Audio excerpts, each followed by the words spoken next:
Siap, saya akan menunjuk sana, saudara, untuk melakukan teknik modifikasi cuaca. Saya akan menelisiknya eksklusif.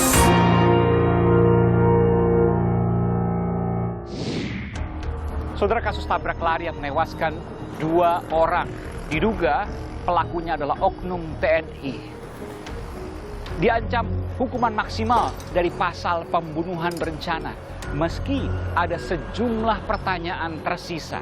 Saudara, saya Aiman Wicaksono, saya akan menelusurinya langsung di titik-titik tempat kejadian perkara.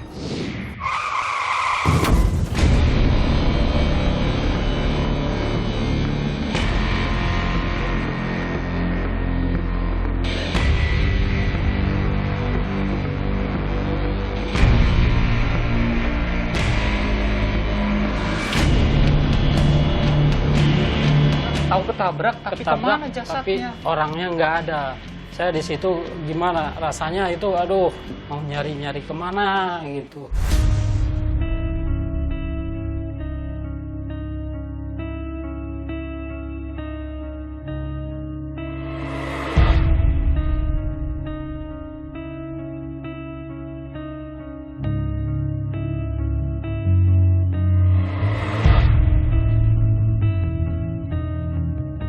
Kita akan lakukan penuntutan maksimal seumur hidup.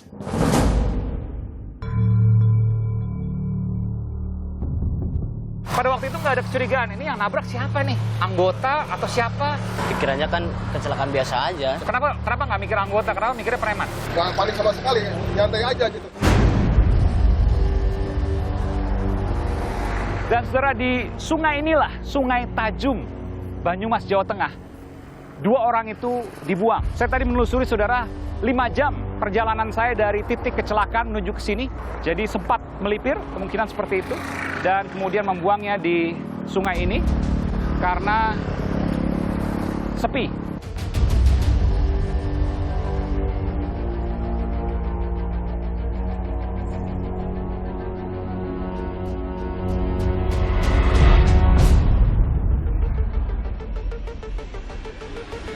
Kenapa sang kolonel berpikiran bahwa harus dibuang dan lain sebagainya yang memunculkan potensi pelanggaran berat dari semua ini? Mungkinkah ada kesalahan yang coba ditutupi oleh sang kolonel?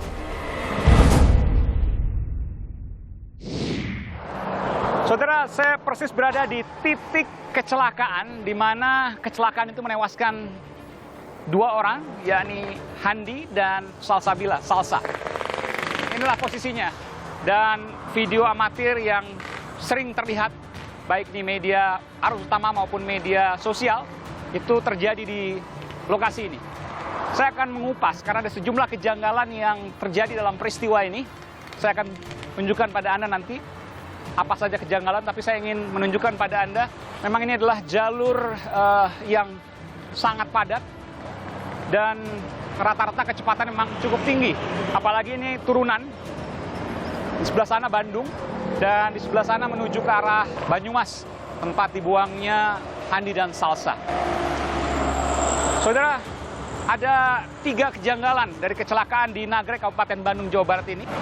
Ada pertanyaan, di mana ketiga oknum TNI ini bertugas di 3 wilayah yang berbeda. Tapi mengapa bisa berkumpul di tempat yang sama dan berjalan di jalur Nagrek menuju ke arah timur? Saya sebutkan, Kolonel Prianto bertugas di Korem Gorontalo, bagian dari Kodam Merdeka.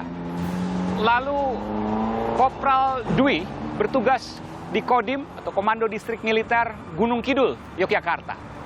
Dan Kopral Ahmad bertugas di Komando Distrik Militer atau Kodim Demak, Jawa Tengah. Dan mereka berkumpul di Jawa Barat ini untuk hal yang tidak diketahui. Itu kejanggalan pertama, kenapa mereka bisa berkumpul, itu pertanyaan. Kemudian yang kedua, saudara, perjalanan dari titik ini menuju tempat dibuangnya jasad Salsa dan juga Handi berjarak sekitar 200 km. Dan ketika menggunakan perjalanan darat, menggunakan mobil, butuh waktu sekitar 4-5 jam. Dan perjalanan dari sini, titik ini, menuju ke Banyumas, melewati puluhan klinik puskesmas, hingga rumah sakit, termasuk rumah sakit umum daerah. 1 kilometer dari lokasi ini terdapat klinik, dan setelahnya terdapat puskesmas. Namun anehnya, ketika dikatakan hendak dibawa ke fasilitas kesehatan, apakah itu klinik, puskesmas, atau bahkan rumah sakit, tapi justru kemudian melewati hingga Banyumas dan kemudian dibuang. Dan kejanggalan ketiga, saudara, pertanyaannya kenapa harus membuang jasad? Padahal ketika menghadapinya, kecelakaan tentu ada pembelaan.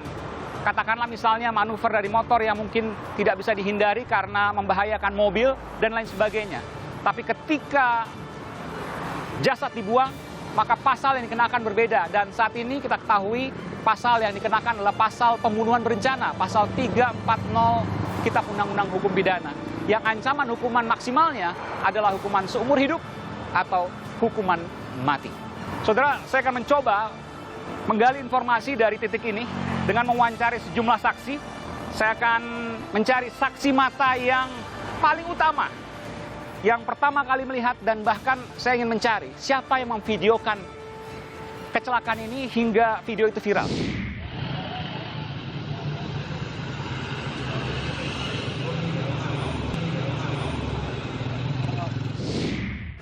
Saya coba untuk mencari informasi, saudara, dengan saksi mata langsung. Aiman, Kompas TV dengan Taufik. Taufik sama Pak Teten. Ini persis seberang kejadian ini ya. Ya. Saya mendapat informasi kalau A Taufik yang memvideokan pertama kali akhirnya viral pas waktu kecelakaan, betul ya? Iya, betul. Ini menggunakan handphone ini? Bukan. Oh bukan, handphone yang mana? Handphonenya sudah ditarik buat barang bukti. Buat barang bukti, oh, oke. Waktu itu hanya Anda yang memvideokan? Gak tahu sih kalau yang orang lain. Cuman kalau yang dilihat dari media semua itu video dari saya aja. Yang viral ya? Yang itu. Oke. Pada waktu itu sempat mendekat ke lokasi kejadian? Paling cuma sekitar Di seberang? Seberang segini aja nih. Jadi waktu kejadian langsung tuh kira-kira cuma selang beberapa detik ya? Iya, karena emang saya posisi lagi di dalam toko. Ah, Terus gak lama ada benturan keras. ya. Saya langsung keluar. Kencang sekali, bang. Keras, benturan keras. Pada waktu itu Anda nggak mendengar komunikasi yang ada di sana? Enggak. Nggak dengar ya? Nggak dengar. Oke. Kejadiannya begitu cepat, lalu kemudian langsung dibawa ke mobil, langsung pergi. Ada sekitar setengah jam? Kurang sih. 10 menit? Kurang dari setengah jam. 10 menitan? Kurang Langsung dari setengah jam. pergi ya? Berangkat itu dievakuasi ke Oke. bilangnya mau dibawa ke puskesmas terdekat. Mas terdekat, rumah sakit terdekat, bilang. Oke. Ini keluar dari gang ini ya, motornya ya? Dari ini, memang rumahnya Salsa di belakang? Ya, di belakang lah, paling dari sini 50 meter. Oke, dekat sekali ya. Lalu kemudian dia mau nyebrang. Nyebrang, Kalau kanan mau ke arah Tasik. mau ke sana ya. Lalu kehajar mobil dari sini, dari atas. Bandung ke arah Tasik. Ya memang ini turunan, saudara ya. Jadi memang kecepatannya mungkin lebih tinggi dari biasanya. Jadi motor keluar dari sana, itu kemudian keluar naik motor sini, nyebrang di sini selamat, tapi dari jalur yang sana kena. Dang. Lalu kemudian langsung meninggal si Salsa waktu itu almarhumah ya. Kemungkinan Salsa meninggal di tempat. Ya. Sementara Handi Tapi ya, ternyata masih hidup. masih hidup. Tapi Masih pada ada waktu gerak. itu Masih Handinya ada gerak. masih bergerak. Masih gerak, masih ada. Oh, gerak. Handi masih bergerak. Masih ada gerak ini, masih ada gerak. Jadi Sempat melihat, Anda juga sempat melihat Sempat melihat tadi. ke lokasi. Iya, Handi masih bergerak. masih bergerak, masih ada masih leher juga masih ada gerak. masih ada sempat minta tolong. Oh, masih sempat minta tolong. Kalau Salsa udah nggak bergerak sama sekali. Nggak ada Ya. pergerakan sama sekali saatnya. Kan ada warga ngumpul banyak tuh. Ya, Lalu kemudian pasti warga kan menawarkan bantuan. Ada nggak? ada banyak sekali. Cuman sama yang tabrak Hah?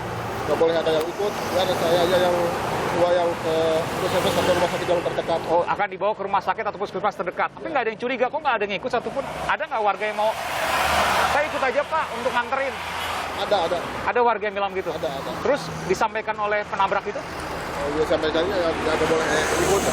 Nggak boleh ikut. Kenapa nggak melawan? Kan jangan Pak, ini kan warga kami harus tahu misalnya gitu. Cuman pada waktu itu pas ada yang suruh biarin ikutin aja kalau nggak percaya. Cuma diikutin, kasih kabar ke keluarganya dulu. Oh, jadi sempat ada yang mau ikut nggak boleh, ya udah deh kalau gitu ngikutin dari belakang, naik motor ya. Naik motor ya. Naik motor tapi ya hilang jejak akhirnya. Yang jejak akhirnya itu. Dan setelah itu kemudian hilang. Handi Salsa sekitar sepekan, 7 hari itu nggak ada kabarnya. Panik keluarga. Waktu ada kabar itu Handi 3 hari.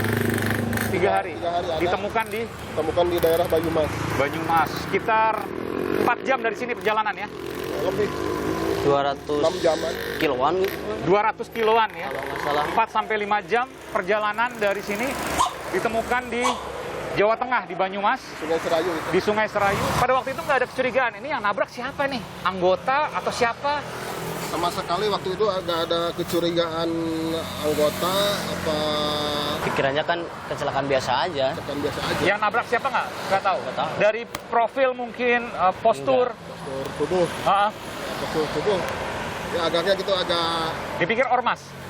pikirnya dia preman orang jahat gitulah, apa mau ada tujuan kemana gitu. Oh, kenapa nggak mikir anggota? Kenapa mikirnya preman? Waktu itu kan kayak udah biasa bertindak kejahatan. Soalnya evakuasi itu cepat sekali kan, nggak sampai 10 menit. Pas kejadian Iya. tabrak itu langsung dibawa ke Mobil. arah Jawa itu ya, Oh, jadi evakuasi cepet ya? cepet. Kalau orang biasa Anda berpikir pasti bingung. Tapi kalau biasa kalau mobil keluarga, Iya. ya ada gimana gitu, Iya, iya. Ada panik dan lain sebagainya. Ini nggak ada panik sama sekali.